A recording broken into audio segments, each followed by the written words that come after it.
안녕하세요. 웃자경제 고길동입니다. 자, 오늘은 금리에 대한 이야기를 하겠습니다. 쇠금자에 이자, 리자를 붙였죠. 돈의 가치. 자, 돈을 빌려주거나 또 빌렸을 때 그 가치에 따라서 이자를 붙이는 것. 그걸 금리라고 생각을 하시면 됩니다. 자, 금리가 인상이 되면 그래서 돈의 가치가 올라간다고 생각하시면 되고요. 또 금리가 인하가 된다고 하면 돈의 가치가 떨어진다고 생각하시면 됩니다. 나라마다 정하는 기준금리. 자, 우리나라의 기준금리 상당히 중요하죠. 하지만 우리가 금리를 논할 때 미국의 기준금리를 꼭 논할 수밖에 없습니다. 그 이유는 뭐냐면, 자, 전 세계 1위 기축통화국이고요. 또 원유, 그렇죠? 원유를 거래하는 가장 많은 부분을 차지하는 게 달러입니다. 미국은 금리를 어떻게 결정을 할까? 우리가 경제 브리핑 뉴스나 여러 가지 기사들을 볼 때 뭐가 뭔지 모르겠습니다. 너무 많은 수치들이 나와 있고 지표들이 나와 있고 또 무엇을 고려해야 하고 이런 것들이 너무 많은데 머리 아프시다면 꼭 요거는 알고 넘어가시길 바라겠습니다. 오늘은 그 점만 한번 다뤄볼게요. 첫 번째는 연준에서 가장 중요하다고 생각하는 많은 것들 중에 딱 두 가지. 하나는 뭐냐면 실업수당 청구수입니다. 실업수당 청구하는 사람이 많아지면 그 다음 달엔 뭐가 올라간다? 실업률이 올라가겠죠. 그러면 연준은 금리 인하를 고려하거나 그게 심해질 때는 강행을 하기도 합니다. 두 번째는 뭐냐면 CPI도 보고 PCE도 보고 여러 가지 지표를 봅니다. 근데 아까 말씀드렸던 실업수당 청구수, 실업률과 더불어 중요하게 보는 건 뭐다? PCE입니다. 개인들의 소비 지출 수치입니다. Personal Consumption Expenditure라고 하죠. 그래서 PCE, 그러니까 CPI보다 PCE라고 하는 것이 더 중요하다고 생각을 하시면 돼요. 왜냐하면 이 PCE라고 하는 것이 실질적으로 소비자들이, 일반 국민들이 느끼는, 체감적으로 느끼는 물가 상승을 더 잘 표현하기 때문입니다. 무슨 뜻이냐면요.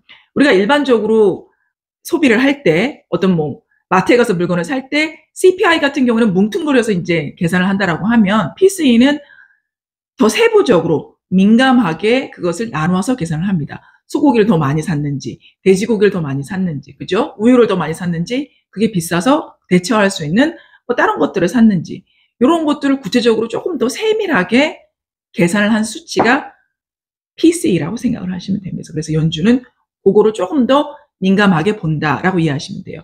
지금처럼 인플레이션이 조금 높을 땐 PCE 중에서도 Core PCE라는 걸 봅니다. 자, 그래서 Core PC는요, Core 그러면 CORE 해서 중심적인 걸 말하는 거잖아요.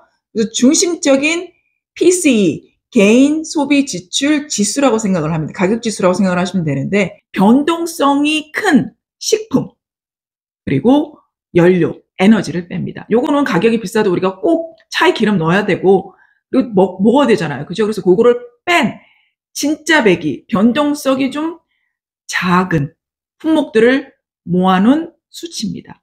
그 소비 수치를 모아놓은 것. 요거를 Core PCE라고 생각을 하시면 돼요.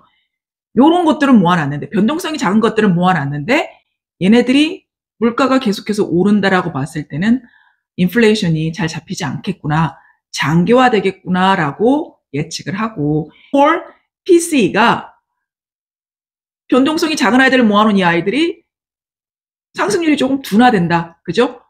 내려간다 했을 때는 이게 지금 인플레이션이 있어도 인플레이션은 단기적이겠구나라고 예측을 한다는 겁니다. 자, 그래서 결론을 말씀드리면 Core PCE, 또 PCE, 또 처음 언급드렸던 실업수당 청구수, 실업률 이런 것들을 다 고려했을 때 다 떨어지면 금리를 이제 인하시킬 때가 가까웠구나. 금리 인하를 한번 고려해 봐야 되겠구나 라고 생각을 한다는 겁니다. 그래서 2023년도는 금리 인상에 대한 이야기가 많았다면 지금은 2024년은 연초부터 언제 도대체 금리 인하가 될까를 지금 논하고 있는 겁니다. 2분기에 될까? 3분기에 될까? 그 얘기를 논하고 있죠. 연준에서 보기에는 물가 상승률 어떤 거요? PCE 요게 거의 2%에 가까워 왔고 이거를 유지해 갈 때 금리를 인하시킬 겁니다. 그게 이제 절대 오지 않을 것 같은 그 2%에 지금 도달을 하고 있고 점점 가까워지고 이게 유지될 것 같습니다. 생각보다 미국의 경기는 견고하다는 얘기고요. 반대로 말하면 고용시장도 좋고요. 또 반대로 말하면 이게 골드만삭스 때처럼 이게 한 번은 경기 침체가 오고 위기가 한 번은 오면 달러가 이렇게 엄청난 상승을, 폭등을 하지 않을까?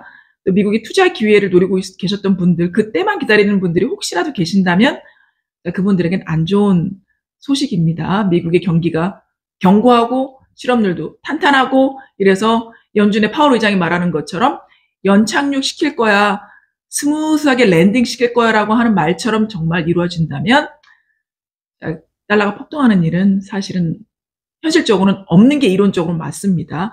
변수는 있을 수 있고요. 언제든지 달러 폭등할 수 있고 또 금리 인하시키겠다는 계획이 바뀔 수는 있지만 지금으로서는 좀 지켜봐야 할 것 같습니다. 자, 그래서요. 또 금리에 대한 이해 어렵지 않죠. 그래서 페드가 연준이 금리 인하를 결정하는, 금리 인하를 조금 실행해야 되겠다고 결정하는 결정적인 요인들, 선호하는 요인들 오늘 살펴보셨고요.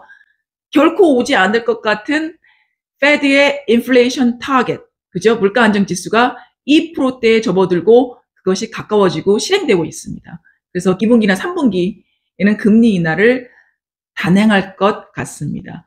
하는 총재도 며칠 전에 뉴스에서 나와서 한국도 앞으로 한 6개월 정도는 금리 인하를 시키기에는 조금 이제 무리가 있다라는 그런 이제 언급을 했죠. 그래서 대략 보면 비슷해지죠. 한 6월쯤 지나면 금리 인하가 적어도 되지 않을까 하는 게 지금 시장의 예측입니다.